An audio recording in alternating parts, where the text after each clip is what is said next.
Bakit mo naman binigay yung pera mo sa kanya? Sayang yun. Kala ko ba kailangan mo ng pera?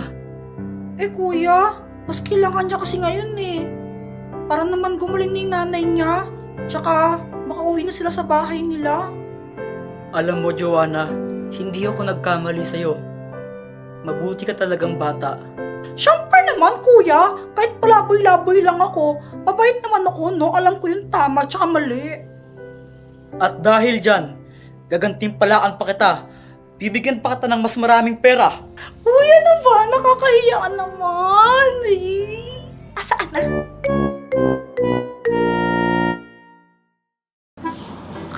Ate Nini, huwag kang magulo. Ang bilis ng kuto mo, di ko mahuli. Ay, ano ba? I'm sorry, okay? Sorry. Ang dami mong kuto. Ang bibilis. Yak! Nini, ang dami mo palang kuto! Andiri ka! Guys, ang daming kuto ni Nini, oh! Ay, Japet! Hindi kaya, no? Hindi naman sobrang dami ng kuto, ah! Sabi nga lang kapatid mo sabi ni Chiki, ang dami mo daw kuto. Di kaya, di ba, Chiki, hindi naman sobrang dami? Oo nga, madami lang ng konti, pero di sobrang dami. Ah, meron bang ganun? Madami tapos konti? Oo, yung sa'yo. Maraming konti, pero di sobrang dami. Ewan ko siya, Chiki, ang gulo ng kausap. Nini Makuto! Nini Makuto! Nini Makuto! Nini Makuto! Nini Makuto! Nini Makuto! Ate Nini, okay lang yan. Di natin sila bate. Nini Makuto! Nini Makuto! Nini Makuto! Ate Nini, are you okay? Na-hurt yung feelings ko dahil kay Jopet. Paano ba naman kasi sinabihan niya akong kutuhan, di ba? Ang sakit kaya na-hurt yung feelings ko. Kala niya kasi lahat ng piro nakakatuwa.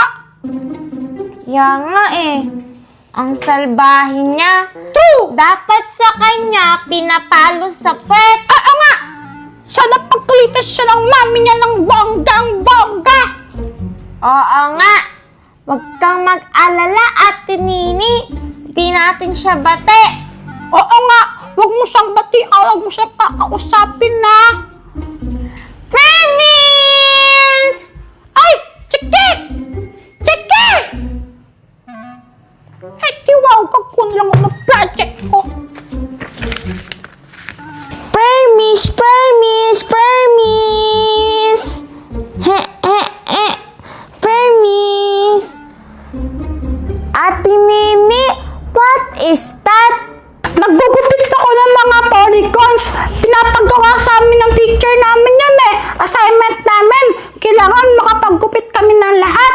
Mula triangle, quadrilateral, pentagon, hexagon, heptagon. Basta marami pa. Gusto mo tulungan ka ni Parmis? Ay! Ayoko nga! Baka mamaya sirain pa to ni Parmis. Kalmot-kalmutin niya. No thanks na lang. Triangle! Hoy, Chiki, Nini, nag-aaway ba kayong dalawa? Mami! Hindi po kami nag-aaway ni Chiki. Di ba, Chiki? Oo nga po, Mami. Pati po kami ni Ate Nini. Uy, ano ba? Layo ka nga ng konti. Ang asim mo ang ngamit ng putok. Siguraduhin nyo lang Pag kayo nakita ko kayong mag-aaway, ay pag-uuntugin ko kayo. Apa! Ate Nini, why are you cutting your hair? Wala lang. Para mas maganda, ang pangit na kasi ng hair ko Dapat gupitin ko na to. Hoy, teka. Nini huwag mong gugupitin yung buhok mo. Di ka naman marunong, ikaw. Pinapakialaman mo. Mami, ang init-init na po kasi Tapos nakinukuto na lang po ako. Kaya gusto ko na pong i-cut yung hair ko. Tsaka marunong naman po ako, Mami, promise. Magaling po ako, ginagawa pinapalis ko pa eh. Tumigil ka nga! Manika yun, magkaiba sa buhok mo! Mami! Ate Nini, don't cut your hair. Sabi ni Mami, huwag kang pasaway. Makinig ka sa kapatid mo, Nini Kapag ikaw kinupit mo talaga yung buhok mo, ay mayayari ka sa akin. Papaluin talaga kita. Okay po, gagawin ko na lang po itong project ko. Ikaw, Nini, kung gusto mong magpagupit, sige bukas, sasamahan kita sa salon. Basta huwag papakialaman yung buhok mo, O siya, dyan muna kayo, mamamalengke lang ako. Okay po! Bye-bye po, ingat po, Mami.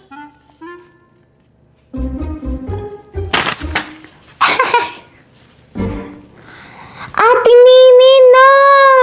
Ano ka ba? Huwag mo nga akong pikilan na lang po ginagawa ko. Sabi ni Mami, don't cut your hair. Bakit naman?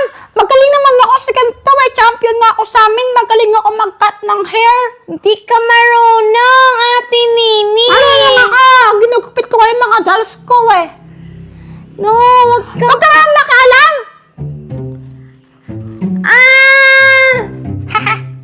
Hala! Tagal na magupit. Di ka marunong. Bakit mo kinugupit? Marunong ako, Chiki. Tingnan mo na lang.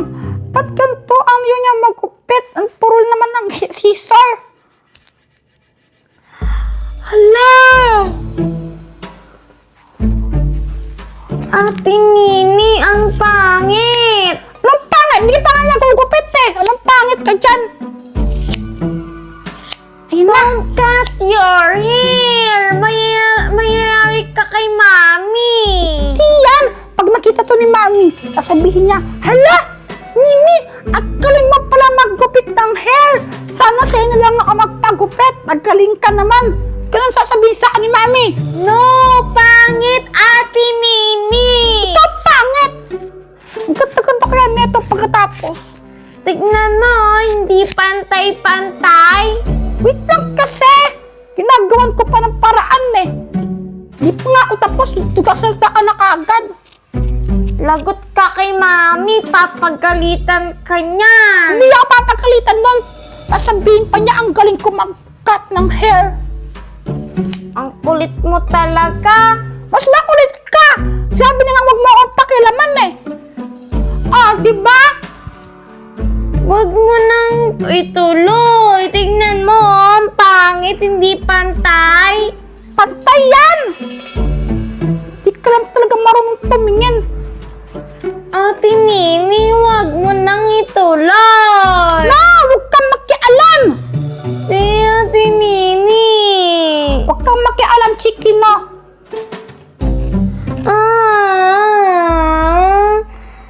Ang pangit na ng hair mo. Mas pangit ka! Hindi pangit. Yun ka talaga, bukit na kita, Nasawit ka. Look, nagkalat ka dito. Di ba ang ganda? La, Ate Nini, hindi pantay. Di ba? Pangit. Ay. Hoy! Daddy. Nini, anong ginawa mo? Daddy, ang kulit po ni Ate Nini. Sinabihan ko na po siya na huwag niyang ikat yung hair niya. Tignan niyo po, kinupit po niya. Hindi pa po pantay. Mayayari po niyan siya kay Mami. Nako, yari ka talaga sa mami nun mo. Papaluin ka nun.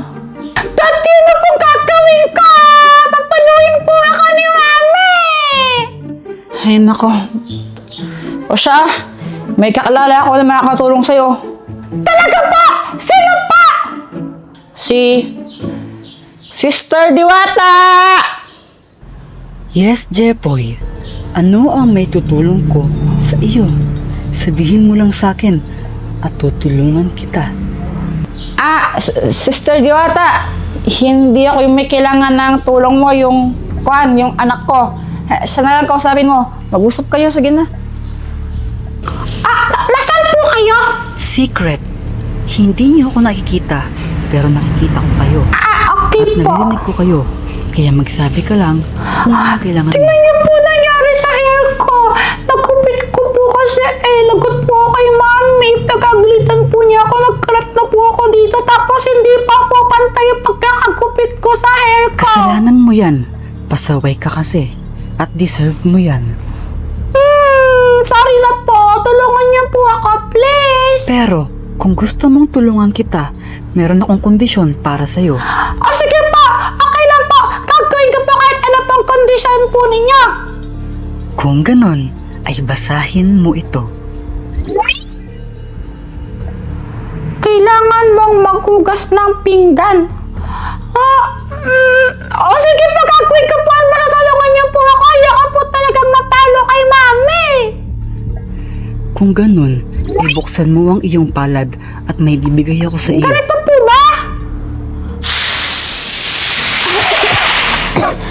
Uy! Ano po ito? Yan ay isang mahiwagang suklay. Gamitin mo yan at pabalik muli sa dati ang iyong buhok. Sige po. Thank you po. Sana gumana. Gana kaya to? Tignan mo, Ate Nini. Ba't ko titignan? Gagyanin ko lang. Try mo kasi. Binahin mo ko na sa'yo mo. Tignan ko eh. Gagyanin ko lang. Pangit mo. Aspang ka.